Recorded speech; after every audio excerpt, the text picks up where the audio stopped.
Okay, guys, this is section 1.1, linear equations and graphs.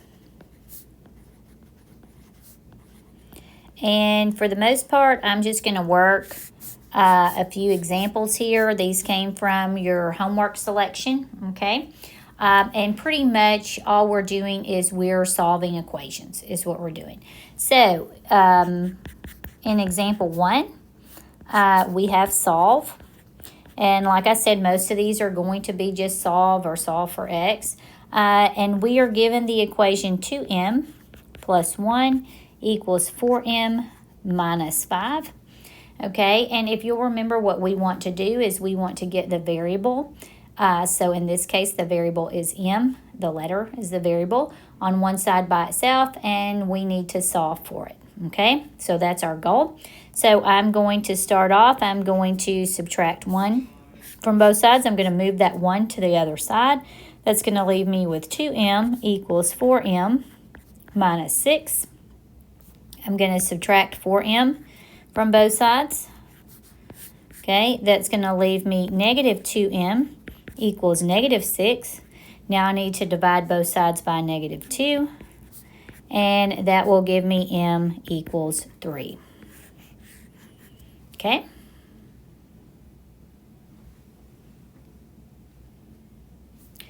If I look at example 2, I'm just going to write that right here beside it. Okay, we have, once again, this time we have solve for x instead of just solve. We have 3, x minus 2 plus 12 equals 2 times x plus 5. This time I'm going to use my distributive property. Remember, when I distribute, I'm multiplying, so I'm going to say 3 times the x and 3 times the negative 2. I'm also going to say 2 times the x and 2 times the 5. So that's going to give me 3x minus 6 plus 12 equals 2x plus 10. I'm going to go ahead and put together what I can on each side. So that means I can put that negative 6 and that 12 together to give me 3x plus 6 equals 2x plus 10. Now I'm ready to get that x on the left-hand side by itself, and I'm going to move all the constants to the right-hand side. So I'm going to subtract 6 from both sides. That will leave me with 3x equals 2x plus 4. I'm going to subtract 2x from both sides, and that's going to give me x equals 4. For my solution,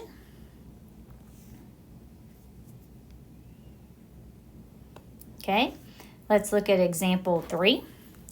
Example 3 does involve fractions. So I've got x divided by 6. Once again, we're solving. Okay, I've got x divided by 6 plus 1/3 equals 1/12. Okay, if you would like, I'm going to go ahead and I'm going to solve this one, keeping the fractions there. Okay, I'm going to subtract that 1/3 from both sides. And if you will remember, when we add and subtract fractions, we've got to have a common denominator. The common denominator here is 12, so that stays 12. And then I ask myself, 3 times what gives me 12? Well, that's 4. I've got to multiply the top times 4 also. So I have 1/12 minus 4/12, which gives me a negative 3/12. Okay? In order to get rid of that 6 in the denominator, I need to multiply both sides times 6 over 1. So that's going to give me just x equals, and then when I multiply fractions together, I multiply top times top, bottom times bottom. So that's going to give me negative 18 over 12. You will need to simplify that in your homework. So that's going to be x equals negative 6 will go into both of those, and that'll give me negative 3 over 2. Okay, example 4. We have solve again. And this time we have an inequality. The thing that we need to remember with an inequality is if I multiply or divide by a negative, I need to flip the inequality, okay? And by flip, that means we're going from greater than to a less than, or from less than to greater than. So right here I have x divided by negative 4 is greater than 4 over 3. Okay, well, the first thing that I'm going to do is I'm going to get rid of that negative 4 in the denominator. Well, in order to do that, I need to multiply the entire thing times negative 4. When I do that, I get just x, but I have to remember, since I'm multiplying by a negative and I have an inequality present, that I need to flip that greater than to less than. And then, of course, negative 4 is the same thing as negative 4 over 1, so that's going to give me negative 16 over 3. Okay? And so I get just x is less than negative 16 over 3. Okay, example 5.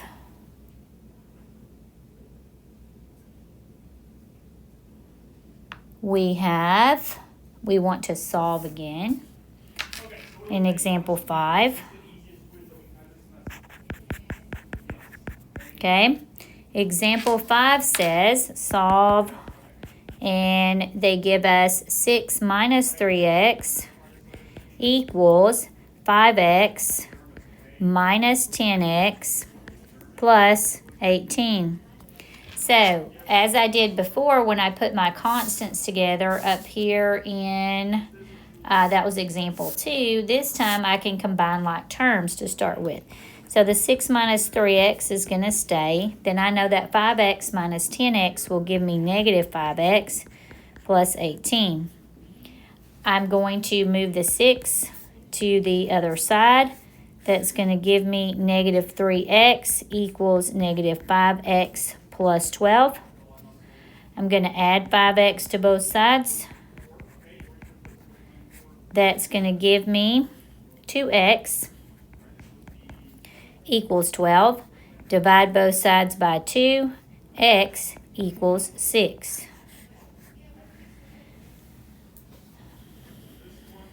Okay. Example 6, I'm going to go ahead and I'm going to move up a little bit there so I have enough room. Example 6 should be, okay, we're going to solve, of course, and I have 5x plus 25 times x minus 2 equals 130. Of course, we're going to distribute that 25. So that's going to give me 5x plus 25x minus 50 equals 130. When we distribute, we're multiplying everything inside the parentheses times 25. So that's going to give me 30x minus 50 equals 130. I'm going to add 50 to both sides. That will give me 30x equals 180. Going to divide both sides by 30, and x will equal 6. Because remember, when I'm doing all the dividing here, how do we undo a multiplication? We divide, okay? And our goal is always to get that variable by itself. So that gives me x equals 6. I will move on to the next page for example 7. Example 7, we want to solve. Okay, and I have 3 minus y is greater than or equal to 8 times y minus 3. And of course, we need to be careful again because we do have that greater than equal to sign there. We have an inequality. And so if I wind up multiplying or dividing by a negative, I have to flip that inequality. So we just need to watch out for that. The first thing I'm going to do is I'm going to distribute that 8. So this gives me 3 minus y is greater than or equal to 8y minus 24. I am now going to subtract that 3. That's going to give me negative y is greater than or equal to 8y minus 27. I'm going to subtract 8y from both sides. Now, we don't need to flip that inequality just yet. We only flip the inequality when we multiply or divide by a negative. Right now, I'm just subtracting 8y. That's going to give me negative 9y is greater than or equal to negative 27. Now, I've got to divide by that negative 9. Now I have to flip since I divided by negative 9. So I'm going to get y is less than or equal to positive 3. Okay, example 8. I've got some fractions. I'm going to solve. Okay, I've got x over 3 minus x over 4 equals 9 over 4. Okay, now I'm going to tell you this time we're going to work it a little bit differently. We're going to get rid of the fractions. Okay, the easiest way for you to get rid of the fractions, if you're not the greatest at finding a common denominator, is we just go through there and we go, okay, what denominator, that's the bottom number, do I want to get rid of? So I want to get rid of 3 to start with. So I'm going to multiply this entire thing times 3 over 1. Now, when you multiply by what you're trying to get rid of, that eliminates that 3 in the bottom. So the 3 in the top and the 3 in the bottom, we used to say cancel, but we don't say cancel anymore. They simplify to 1. Because think about it, guys. 3 divided by 3 is 1. So this is going to just give me x. Now minus 3x over 4, because I'm saying 3 over 1 times x over 4, top times top, bottom times bottom, is going to equal 27 over 4. Top times top, 3 times 9, 1 times 4, bottom times bottom is 27 over 4. Now I want to get rid of the 4. Okay. So let's multiply the whole thing by 4. That gives me 4x minus, now I've got a 4 in the numerator, 4 in the denominator. That's going to leave me minus 3x equals, and we got lucky on this one because I have 27 over 4. So 4 in the numerator, 4 in the denominator equals 27. So 4x minus 3x is just x, or 1x, and that equals 27.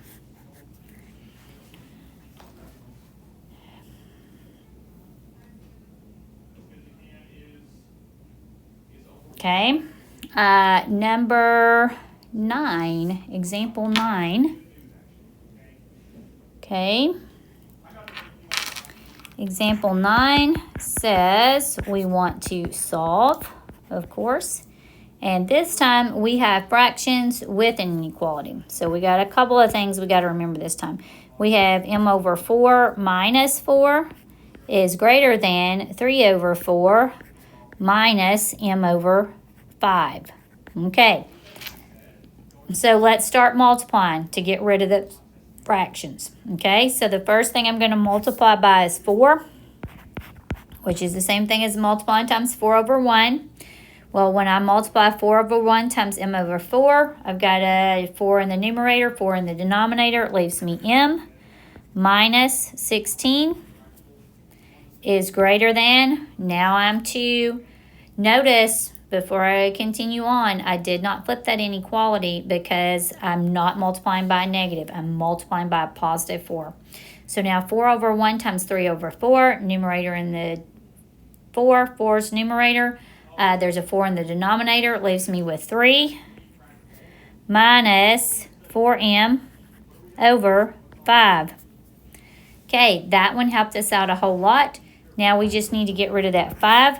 I'm going to multiply everything times 5.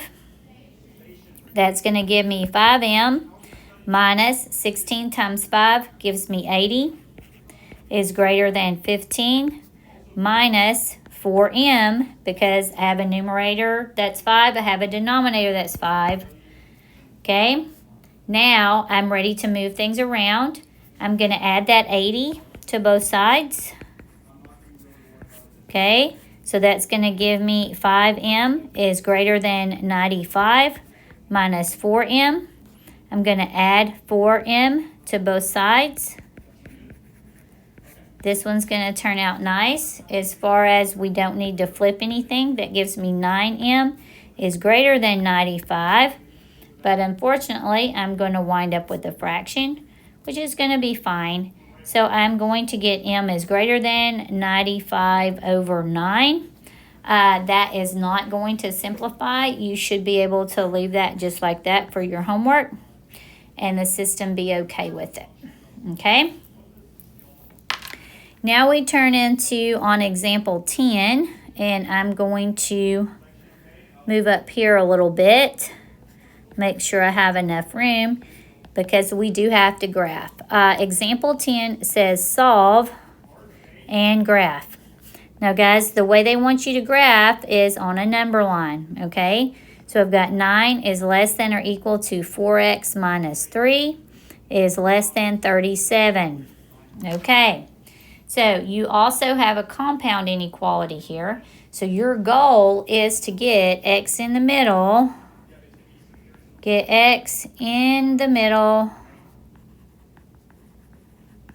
by itself. Okay, then once you do that, we will graph it, okay? But also, when you're getting x in the middle by itself, what you do to the middle, you have to do to both sides, okay? So I'm going to add 3, and add 3. Guys, here's your different parts. A long time ago in Algebra 1, your teacher may have made you write dotted lines to separate it so that you could see. You can see all 3 parts here.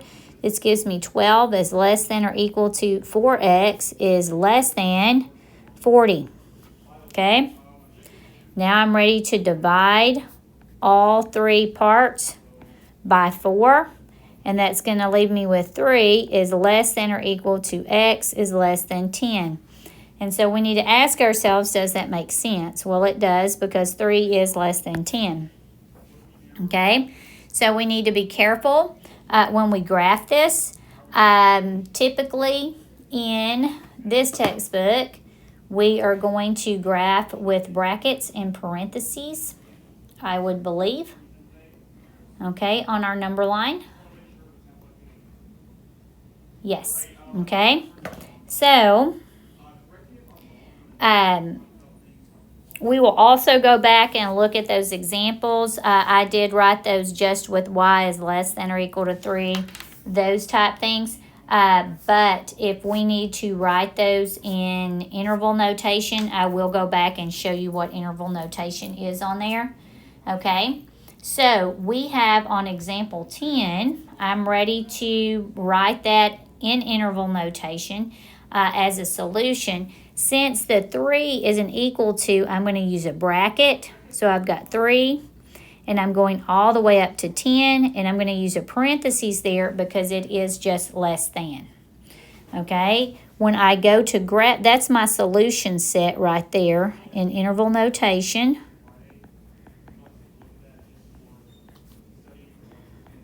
Okay. When I go to graph that, I'm going to draw a number line. I can put 0 down here. It's fine. 1, 2, 3, 4, 5, 6, 7, 8, 9. I need to extend my number line a little bit. And that'll be 10. Okay. I'm going to put a bracket at 3 because it's equal to. I'm going to put a parentheses on the 10 because it doesn't actually equal 10. It goes all the way up to it and then doesn't use it. And then I'm going to shade in between. Okay. So that is your graph. On, let's go back where we have m is greater than 95 over 9. You can also write this as, since it's 95 over 9, as far as it doesn't equal to it, it's less than, or it's greater than 95 over 9. So I've got 95 over 9 with a parentheses because there's no equal to, and that will go all the way to infinity. Okay, guys, we never put a bracket on an infinity because we don't actually get there. So we can't actually equal an infinity. I'm back up on example 7 where I've got y is less than or equal to 3. So I want all the values less than or equal to 3. So all the values below 3 up to it. So that means I can start at negative infinity and go to 3. And put a bracket there. Okay. And that will give me, that is in interval notation. And guys, you can make a note of that. This is known as interval notation.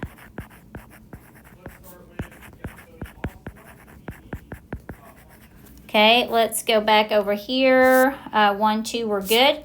If we wrote example 4, if we wrote that solution in interval notation, x is less than. So it's coming from negative infinity.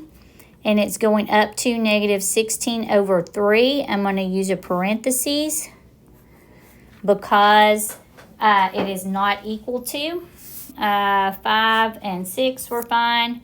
We fixed 7, 8, 9, 10. We're good to go. Let's see what number 11 gives me. 10 was 9. Yeah, there we go. Okay. Number 10.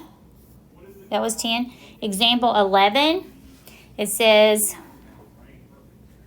let's look, example 11, I want to solve for the indicated variable.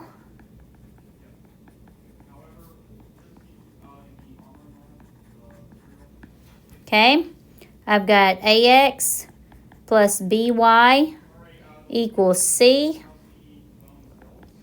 for y. And we're going to say here b cannot equal 0. Okay, that's just part of the problem. It says solve for the indicated variable. So we need to get y by itself. Okay, so I'm going to start off with what they gave me. Ax plus by equals c. I'm going to subtract that entire ax over. So that's going to give me by equals negative ax plus c.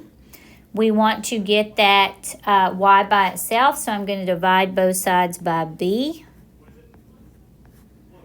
Okay. And so that gives me y equals negative ax plus c over b. Okay. Okay. Example 12, I'm going to need to flip to a new page. Example 12 tells me, it says solve r equals 5/2 times s plus 21 for s. Okay. So the first thing that I'm going to do is I'm going to get rid of that fraction, okay? So I'm going to multiply everything times 2 or 2 over 1, if that helps you. So that's going to give me 2r equals, now I'm to where I wanted to eliminate that 2 in the denominator. That's going to be 5s plus 42. Okay, I'm still trying to get s by itself. Guys, you can get the variable on the right-hand side. There's nothing wrong with that. I'm going to subtract that 42. I'm going to keep the variable on the right-hand side so I can stay positive here. 2r minus 42 equals 5s. Now I'm going to divide both sides by 5. And that leaves me with 2r minus 42 divided by 5 equals s.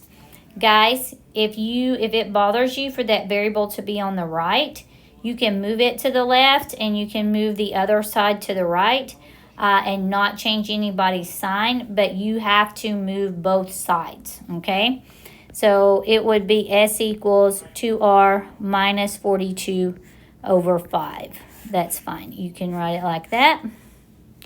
And then we have one last problem, example 13. Okay, it says solve and graph. Okay, so I have -5 is less than or equal to 7 minus 6x is less than 25. Okay, once again, we want to get that x in the middle by itself. We're going to start off that way. I'm going to subtract 7 from both sides, from all three sides. That's going to give me -12 is less than or equal to -6x is less than 18. I'm now going to divide everybody by 6. When I do that, I have to flip each inequality because I'm dividing by -6. So I've got 2 is greater than or equal to x is greater than -3. Now, here's the deal. That does make sense. 2 is greater than x is greater than -3, but that's not the way we typically write it with the larger value on the left and the smaller value on the right. So we need to rewrite this nicely or your homework won't accept it. So what I'm going to do is I'm going to start with my -3. I'm going to look at that inequality, which I'm coloring blue there, and if that inequality were an arrow, who's it pointing at? It's pointing at the -3, so I'm going to point it at the -3. I write down my x. Who is the next inequality pointing at? It is pointing at the x, so I write it as less than equal to 2. Now, that makes sense. -3 is less than x is less than or equal to 2. If I want to write that in set builder notation, not set builder notation, my apologies, interval notation, I'm going from -3, I put a parentheses on the -3 because it's not equal to, up to 2 with a bracket because it does have an equal to on it, okay? So that's interval notation. And then if I'm graphing it, I am going to have, here's my 0, 1, 2, 3, -3, 1, 2, +2. I need a parentheses at -3. I need a bracket at +2. And I'm going to shade in the middle. Okay? And those are all the examples that I have for you guys. All right.